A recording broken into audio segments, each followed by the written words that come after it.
8 de la mañana con 13 minutos, 8 con 13 minutos, en Punto Noticias de Radio Pichincha. Continuamos con más entrevistas. A esta hora saludamos con nuestro segundo invitado. Nos acompaña el abogado y analista político argentino, Iván Lucchesi. ¿Cómo está, Iván? Qué gusto saludarle. Bienvenido, buenos días. Le acompañamos a Alexis Moncayo, quien le habla, Licenia Espinel. Hay un nuevo gobierno en Argentina, comienza una nueva era política, digámoslo así, para ese país, con anuncios bastante interesantes en el sentido de los efectos que esto pueda tener. El presidente Javier Milei ha dicho que no hay dinero, que definitivamente no hay dinero y que se va a aplicar una política drástica de recorte, lo que obviamente incidirá en los niveles de pobreza que ya vive Argentina. Esto pese a lo dramático del anuncio, ¿cómo ha sido tomado por la población en su mayoría? Buenos días, bienvenido.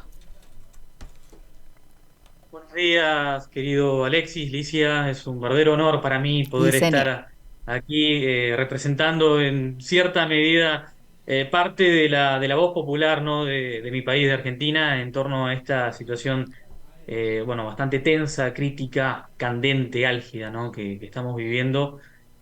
Bueno, respecto a lo que mencionabas con la asunción de Javier Milei y cómo ha sido un poco la reacción del pueblo, bueno, yo creo que como todos los presidentes en sus primeros días post asunción, hay una especie de luna de miel, ¿no? Principalmente ligado a su espectro electoral, ¿no? Más que nada, y ni hablar con el núcleo duro del espectro electoral que ha depositado su fe votándolo al candidato Javier Milei, ¿no? Javier Milei ni bien asume, y esto hay que mencionarlo más allá de las diferencias ideológicas que uno pueda llegar a tener. En el caso particular, son diferencias, digamos, me coloco en las antípodas de lo que plantea este candidato de ultraderechista y con una mirada ultraconservadora socialmente y ultraliberal en lo económico, ¿no? Porque es un liberalismo que no plantea las bases o los criterios de la libertad tampoco en las cuestiones sociales. No traspola el criterio económico que utiliza de la palabra libertario o liberal para lo social. Eh, Él nunca mintió en ese sentido en cuanto al ajuste drástico, el ajuste fiscal, el equilibrio fiscal, reducir el déficit para poder llevar a una salubridad de las finanzas fiscales, pero siempre mencionando de que, bueno, vamos a ajustar a la casta política. Ahí sí es la gran mentira de Javier Milei, ¿no? Si bien él siempre ha tenido esa honestidad brutal del ajuste, que es algo nuevo dentro de lo que es los candidatos políticos históricamente en Argentina, que han evitado la palabra ajuste y han mentido para poder llegar al poder y luego han llevado a cabo políticas de ajuste gradual, como se ha visto en la historia argentina, principalmente, bueno, el gobierno macrista, ni hablar, en la época de la Rúa, en la época del menemismo. Eh, no olvidemos de mencionar lo que fue la última dictadura en Argentina con las políticas ultraliberales de Martínez de Oz. Él dice siempre no, la casta va a ser, la casta política va a ser quien va a pagar los platos rotos de esta crisis socioeconómica del país. Bueno, la gente que lo ha votado en gran parte se ha imaginado de que esta reducción drástica, ¿no? del PBI, que en medio de la campaña hablaba de un recorte de 15 puntos del PBI, números que son inimaginables, ¿no? Porque hasta no le cierran las cuentas al propio Javier Milei y su propio equipo en cuanto a los sectores a ajustar para llegar a ese nivel estrafalario, ¿no? de ajuste fiscal. Hoy en la Asunción, el día domingo, habla de un ajuste de 5 puntos del PBI, ¿no? Que sigue siendo un número totalmente estrafalario considerando esos sectores a recortar. Bueno, hay algo que a mí me llamó soberanamente la atención y nos llama soberanamente la atención desde el punto de vista de la cordura, no desde el análisis agudo político. No podemos pretender un análisis agudo de la gran cantidad de la masa popular y del espectro electoral de Javier Milei. Eh, la gente celebraba. Ujú. Javier Milei, mientras mencionaba, no hay plata, esto va a repercutir negativamente en el empleo, en la pobreza, en la indigencia, en los salarios, la gente coreaba. la gente coreaba eufóricamente. Esto a criterio personal claramente demarca una especie de acuerdo implícito con gran parte de su electorado de impunidad legitimada democráticamente, ¿no? Obviamente uno celebra la democracia, celebra que a 40 años de la última dictadura en Argentina se pueda manifestarse el pueblo mediante las urnas y no tengamos el miedo de que vengan las botas a las calles. Pero lo que se ha visto en el último tiempo en Argentina y lo que ha sucedido con el macrismo, por ejemplo, es una legitimación del pueblo a una vocación de colonia. Y además una vocación de sumisión contradictoria a sus propios intereses, ¿no? El pueblo corea, porque esto hay que reconocerlo, Javier Milei ha interpelado a las masas populares, ha interpelado a los barrios periféricos, a aquel electorado que lo acaparaba el progresismo, que lo acaparaba históricamente el kirchnerismo, el peronismo, el justicialismo, la izquierda latinoamericana y nacional y popular, que no lo ha sabido interpelar en el último tiempo. Y Javier Milei, con su discurso, podríamos decir, pseudo-mesiánico, con un discurso popular, porque es un líder carismático, aún diciendo todas los abruptos y los sincericidios, podríamos decir, de lo que él ha manifestado durante la campaña electoral y lo que plantea llevar adelante de ahora en más como presidente de Argentina, le ha dado un valor alto como digamos, esta luna de miel, como digo, o plazo de gracia, que no sé cuánto va a durar. Hay mucha parte de ese electorado que no sé si se termina de imaginar lo que pueda llegar a repercutir en términos de índices económicos, de índices sociales, políticas de un ajuste tan brutal como una doctrina del shock, como él plantea, ¿no? Este shockismo que en contraposición al gradualismo de ajuste que se venía viendo en el último tiempo en Argentina, en el que va a ser una curita de una. Va a quitar la curita de una, estos 5 puntos de PBI con financiamiento de obra pública, de financiamiento de obra pública, de financiamiento en cajas previsionales, de financiamiento en salud, en educación, achatamiento de los salarios, o sea, una pérdida de capacidad de adquisición, de poder adquisitivo. Él habla ya de una estanflación. Mucha gente comenzó a bullear el término estanflación, ¿no? Y gran parte de su electorado, una pérdida, digamos, de la actividad económica, una caída abrupta de la actividad económica, acompañada también con un nivel inflacionario sostenido y alto. O sea, esto repercutiría claramente en el consumo. Si nosotros somos lineales, tampoco quiero ser sumamente predictivo porque no tengo la totalidad de la certeza, porque recién hoy, a las 5 de la tarde de Argentina, el ministro Luis Toto Caputo el ministro de Economía va a comenzar a dar las primeras medidas económicas. Pero si somos lineales de lo que Milei viene planteando en la campaña y lo que viene planteando ahora desde la Asunción y la conformación de su gabinete, que ha sido cooptado en gran parte también por el macrismo, con este acuerdo que hizo con Macri durante la campaña para poder llegar al poder, bueno, la historia ya la hemos vivido, son recetas que se han visto en el tándem Martínez de Oz y Junta Militar, en términos económicos, se ha visto también en el menemismo. Hay muchos personajes de la época del menemismo, de los 90, que ha sido el desguace total de la industria nacional y de la soberanía nacional. Entonces, bueno, uno ve que hay personajes que son afines a esa época y fueron funcionarios de esa época.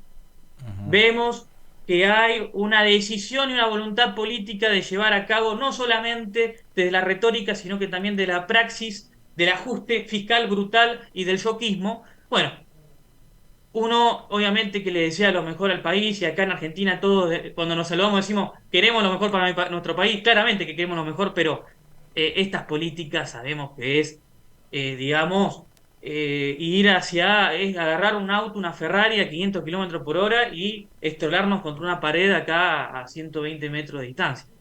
Es la verdad que que, que no sea, digamos, una crisis que derive, ¿no? En una crisis tremenda esto.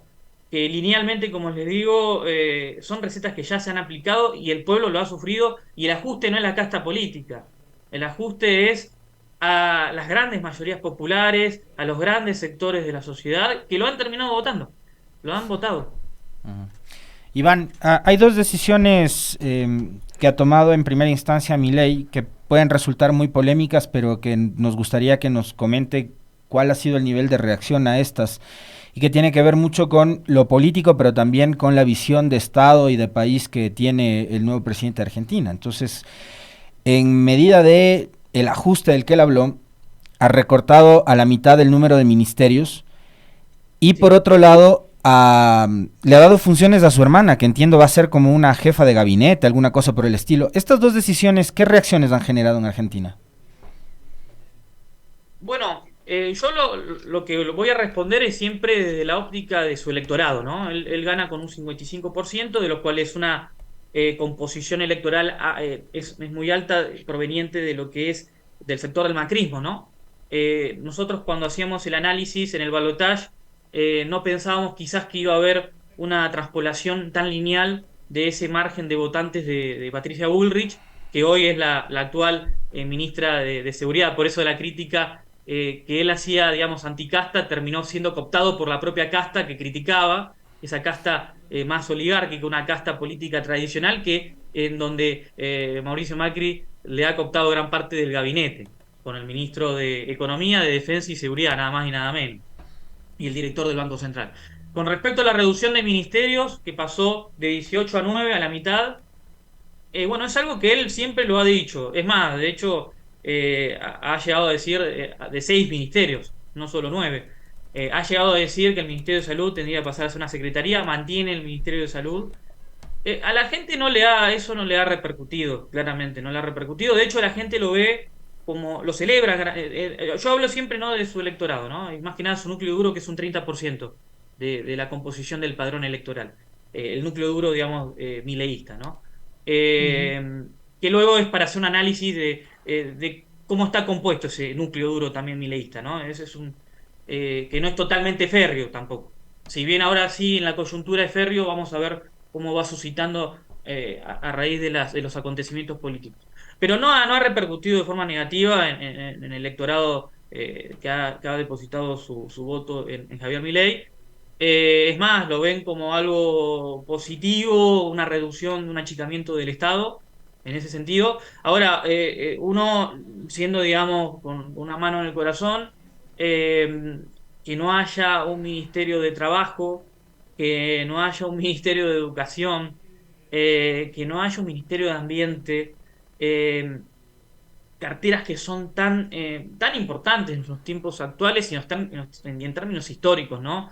Con todo lo que va a repercutir salarialmente y en términos de trabajo, la flexibilización laboral que uno ya sabe o que en realidad es lo que se viene planteando desde estos sectores, tan importante, tan relevante este tipo de ministerios. Pero bueno, eso es un poco la lógica que tiene igual, digamos, Javier Milei digamos, su gabinete y la composición de su estructura política. Pero Ujú. siempre lo ha dicho en ese sentido, hay que reconocer que ha sido honesto, es el primer presidente, podríamos decir, que dice que va a ajustar y dice que vamos a eliminar ministerios y vamos a achicar el Estado a lo más mínimo que se pueda, y que la gente ha depositado su confianza. Eh, y ahí la crítica es la falta de autocrítica que ha tenido también, en gran parte, y diría neurálgicamente, que es lo que termina justificando esta situación por parte del progresismo, el peronismo, el justicialismo, la izquierda, quien ha gobernado, izquierda nacional y popular y latinoamericanista, no trotskista ni marxista, porque Ujú. lo que ha gobernado en estos últimos 4 años ha sido una profundización de los índices negativos que ha dejado, terriblemente negativos, que ha dejado el gobierno de Mauricio Macri, y no lo ha mejorado, sino que lo ha, como digo, negativamente los ha profundizado. Ujú. La Iván. gente ha votado pensando desde el bolsillo, digamos, es sumamente entendible, Ujú. con niveles de pobreza que han aumentado, niveles inflacionarios altísimos, galopantes, y la gente, bueno, por más que Javier Milei diga cualquier barbaridad, iba a depositar su confianza en él. Con respecto a Javier Milei, bueno, Lo paradójico es, Iván, que la gente, como usted dice, ha votado por el bolsillo, por todas las consecuencias económicas que está sufriendo, pero que no recuerdan quién le llevó a la Argentina a vivir esas situaciones económicas que ahora experimenta. Ese préstamo millonario que hizo Macri al Fondo Monetario Internacional, las condiciones que les impuso el Fondo Monetario Internacional a la Argentina, y ahora resulta que gran parte del gobierno de Milei está conformado por gente de Macri. Se conoce, se han filtrado tal vez algunas de las medidas económicas que se van a anunciar esta tarde por parte del ministro de Economía. ¿Y qué va a pasar con la dolarización, que también era una oferta de campaña de Milei? perfecto, perfecto. Sí, es que es lo que sucedió. La gente, en gran parte, como digo, hay una composición electoral de Milei que no es mileísta. Lo vota porque tiene un mensaje esperanzador. Milei ha interpelado a gran parte del público electoral porque tiene un mensaje mesiánico. Es el único de los candidatos que bueno, él tiene una gran connotación religiosa. Sí, él es, de hecho, quiere ser el primer presidente de convertirse al judaísmo en Argentina. Y en el libro Macabeos él siempre menciona y utiliza muy bien la cuestión de la estrategia comunicacional, las fuerzas del cielo. De hecho, sí, hay gorritas que dice las fuerzas del cielo, que viene de una frase de que la victoria de la batalla no depende de la cantidad de soldados, sino que de las fuerzas que vienen del cielo. Y eso a la gente, a mucha parte de la gente en esta crisis económica, le ha llegado ese mensaje desde una forma esperanzadora y profética, podríamos decir, del falso profetismo liberal, ¿no? Eh, Termino un poquito con lo de Karina Milei para ya retomar a la cuestión de la dolarización, que es un tema muy interesante. Karina Milei es fundamental para Javier Milei, es el principal brazo de confianza de él, su hermana, la jefe, como le dicen, tiene un rol totalmente protagónico en la estructura de Javier Milei, y va a tener mucha actividad y participación proactiva en torno al círculo íntimo de Javier Milei. La gente del núcleo de Javier, de hecho, la corea constantemente, la jefe, la jefe, la jefe. Eh, Hoy, como digo, hoy hay una luna de miel. Vamos a ver cómo ir suscitando a medida que pasen los meses, ¿no? Esa luna Respecto a de la miel, dolarización, Iván, esa luna de miel incluye a los medios de comunicación. Hay una declaración reciente, de hace segundos nada más. Entiendo, tiene que ser algún miembro muy importante del gabinete de Milei, que ha dicho que durante un año no habrá plata para la pauta. Los medios de comunicación, sean públicos, privados, entiendo, digitales, lo que sea, se quedarán sí, sin pauta publicitaria durante un año. ¿Cómo le caerá, por ejemplo, esta declaración al grupo El Clarín? bueno, excelente pregunta, excelente pregunta. Eh, Perdón que todavía no pude contestar la de la dolarización. Voy con esto y voy con la dolarización, Ujú. así Luis no Caputo, quedo el con las ministro cosas de pendientes. Economía, ha hecho esta declaración hace minutos nada más. Exactamente, sí. Y Manuel Adorni, hace una hora escuché justamente que es el vocero presidencial, él es un economista también liberal, es el que también mencionó la cuestión de la pauta. Bueno, si un gobierno nacional y popular plantea esa medida, seríamos unos fascistas, Ujú. ¿no? Cuando Cristina Fernández de Kirchner planteó la ley de medios, bueno, justamente que era la de democratizar el escenario comunicacional en Argentina, tanto tradicional como no tradicional. Con respecto al Grupo Clarín, que es una gran acotación, ¿no? Una gran intervención, que es un holding, digamos, un holding de niveles estrafalarios en Argentina, que tiene un cuasi oligopolio, podríamos decir, que es la situación comunicacional en Ujú. Argentina. Yo no la veo que los medios tradicionales o los medios no tan tradicionales, pero sí hegemónicos, que son afines por más que hoy sean afines a esta coyuntura económica, para esta coyuntura política del espacio de Javier Milei, lo vean con buenos ojos. Yo no creo que lo vean con buenos ojos, pero bueno, tienen hoy, como digo, una posición, ya sin esta medida, ¿no? Yo escuchaba a Feynman, que Feynman es justamente un operador comunicacional muy afín de Macri, que bueno, hay muchos de los operadores comunicacionales tradicionales, ¿no?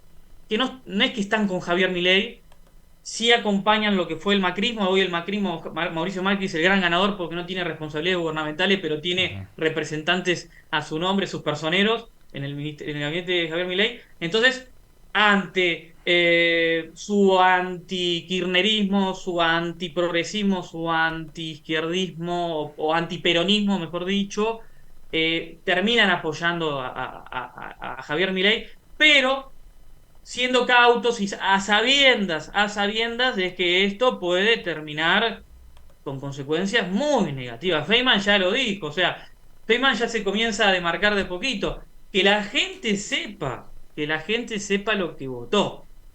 5 puntos del PBI de ajuste, hay que abrocharse los cinturones. Ya de a poquito los medios que lo acompañaron en la campaña electoral para que no gane Sergio Massa, de a poquito se van diferenciando, ¿no? Yo no creo que esta medida la tomen bien, claramente, ¿no? No creo que la tomen bien. Pero, si esta medida la toma un gobierno de tinte nacional y popular, sería catastrófico, sería, digamos, una pseudo dictadura, un pseudo fascismo, estarían diciendo barbaridades.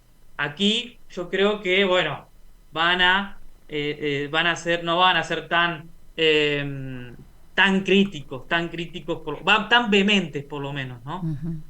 Y respecto a la dolarización, bueno, a sabiendas, ¿no?, que Ecuador está dolarizado del año 2000. Bueno, acá en Argentina se ha planteado mucho, ese debate lo instaló Javier Milei, Ujú. en gran parte por la problemática del tipo de cambio que tenemos en Argentina. Tenemos muchos dólares en el sentido, no tenemos dólares justamente, literalmente no tenemos muchas reservas, ese es el gran problema que tiene Argentina.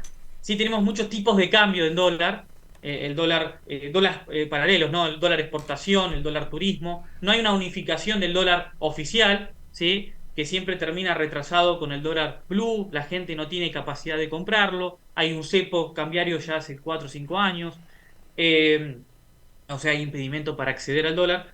Entonces se instaló este debate, ¿no? Ahora, yo siendo abogado, ¿no? Desde siempre ahí mi ley mintió. Ahí sí que siempre mintió, porque jurídicamente es inviable. En Argentina, si se quiere dolarizar, se tiene que reformar la Constitución. Para reformar la Constitución tenés que tener las 2/3 partes tanto de la Cámara de Diputados como de la Cámara de Senadores. O sea, imposible casi. Hoy eso, Javier Milei, aún sumando el bloque de Mauricio Macri, de los legisladores de Mauricio Macri que se llevó de Juntos por el Cambio, no llegarían, pero está muy lejos, es muy lejos, es una sumatoria mínima muy, pero muy exigente, que fue a propósito en la última reforma constitucional para que no cualquier gobernador quiera hacer lo que quiera, ¿no? Pero se tiene que reformar la Constitución, eliminar el Banco Central tiene que también reformar la Constitución, porque la propia Constitución es clara y taxativamente indica que hay que defender el valor de la moneda nacional y también habla de la creación de la autoridad nacional que emite la moneda nacional, ¿no? Así que técnicamente y jurídicamente es imposible, por eso no lo van a hacer, no lo van a hacer. Económicamente es muy difícil en Argentina porque no tenemos reserva de dólares, aunque sí la tendencia, no en el corto plazo, pero sí en el mediano plazo, quizás, como lo han indicado, es ir hacia un 1 a 1, digamos, una indexación del tipo de cambio de la moneda nacional con el dólar, como ha sucedido en en el menemismo, ¿no? En la convertibilidad, el 1 a 1, pero sí con la circulación del peso, indexado el dólar. Eso, como ha pasado en el consenso de Washington, las recetas que aplicó el menemismo, si nosotros las traspolamos aquí, sería básicamente una misma ecuación, que él ya lo ha indicado, privatizar empresas públicas, por ejemplo, para tener liquidez de dólares, de esa divisa para poder llevar a cabo esa tipificación de cambio. Ahora, eso es el desguace nacional, eso es volver al menemismo, que él no tiene problema en decirlo, lo reivindica totalmente a Menem. De hecho, el sobrino de Menem, Martín Menem, es el presidente de la Cámara de Diputados de Javier Milei. Rodríguez Chirillo, que es el secretario de Energía, fue asesor del secretario de Energía de Menem, que fue justamente la privatización total del sector y la desregularización total del sector energético en el menemismo, donde se han privatizado, o fue una oleada privatizadora de empresas nacionales. Claramente que para rifar la soberanía nacional, la ciencia nacional, la tecnología nacional, la industria nacional, a Javier Milei no le va a temblar el pulso. Ahora, tiene que reunir mayorías en el Congreso para privatizar empresas, hay todo un sistema, un andamiaje jurídico, constitucional e institucional que va a tener que respetar, no va a poder gobernar todo por DNU, como ha llegado a decir en algún momento. Entonces, ahí es cuando la oposición en legislativa, la oposición partidaria, militante y principalmente las instituciones van a tener que hacerse valer y van a tener que tener un rol protagónico ante estas etapas que se vienen, ¿no? Ahora, Iván, la conformación del Congreso, del Senado, no le es favorable, usted dice, a Milei. ¿Cómo se vislumbra esa relación en lo político? ¿Le va a generar gobernabilidad o no? No, eso va a depender mucho de la cintura política que tenga Javier Milei también, considerando que él es un outsider, ¿no? Uh-huh. Supuestamente, outsider en términos de política, como político, porque en realidad siempre ha sido asesor de políticos, ha sido empleado de la casta empresarial prebendaria, que él es crítico justamente de eso, por ejemplo, de la Corporación América, del grupo Ornequian, uno de los empresarios más importantes de Argentina, en donde está la concesión, por ejemplo, de los aeropuertos, etcétera. Hay que ver cómo él va a construir política con una estructura débil propia, intrapartidaria, eso hay que reconocerlo, y con la estructura política que ha sido en gran parte cooptada de su gabinete con Mauricio Macri, donde Uh-huh. tiene cosmovisiones distintas, ¿no? Luis Toto Caputo, por ejemplo, el Ministerio de Economía, fue el mismo director del Banco Central durante el macrismo que el propio Fondo Monetario Internacional, que fue el fondo al que acudió Mauricio Macri a ese endeudamiento criminal de 45.000 millones de dólares, le indicó a Macri que durante los 3 meses de gestión de Toto Caputo ante las violaciones al Estatuto del Fondo Monetario Internacional, lo despidiera. Y hoy es el ministro de Economía. O sea, hay como visiones muy distintas también dentro de la propia composición estructural de Javier Milei, que yo creo que esa gobernabilidad primero va a tener que ver con lo intrapartidario. Uh-huh. Y después con lo parlamentario, claramente, ¿no? Porque sin acuerdos, consensos en el Congreso, va a ser muy,